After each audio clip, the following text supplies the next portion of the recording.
June 4 రాష్ట్ర వ్యాప్తంగా కూడా ఒక పండుగ జరుపుకునే విధంగా ఏదైతే మా అధినేత డిప్యూటీ సీఎం పవన్ కళ్యాణ్ గారు ఇచ్చిన సూచనల మేరకు కూటమి ప్రభుత్వం ఏర్పడి రేపటికి ఏడాది రాష్ట్ర ప్రజలందరూ కూడా అవినీతి అక్రమాలు చేసినటువంటి రాక్షస పాలన నుంచి రాష్ట్రాన్ని కాపాడుకోవడం కోసం మోకమొడిగా 175 నియోజకవర్గాల్లో కూడా ప్రజలందరూ కూటమి ప్రభుత్వాన్ని నమ్మి కూటమి ప్రభుత్వానికి ఓట్లేసి గెలిపించుకొని ఏడాది రేపటికి పూర్తవుతుంది.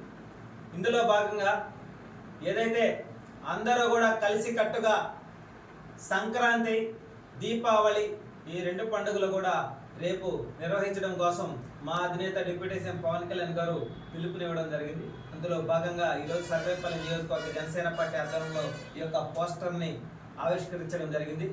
ఉదయం వెంకటాచలం మండలంలోని తిరుమలమ్మపాలెం గ్రామంలో మా సోదరుడు శ్రీహరి గారి ఆధ్వర్యంలో సంక్రాంతి సంబరాలు నిర్వహించడం జరుగుతుంది.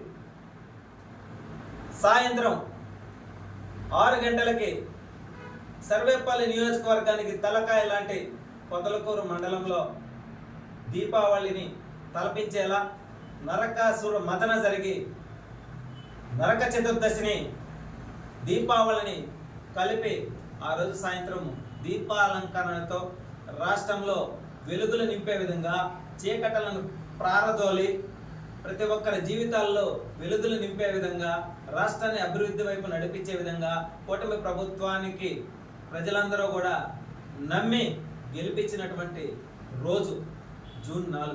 కాబట్టి ఆ రోజు రెండు పండుగలు కలిపి ఒకే రోజు ఎవరో కూడా ప్రతి ఒక్క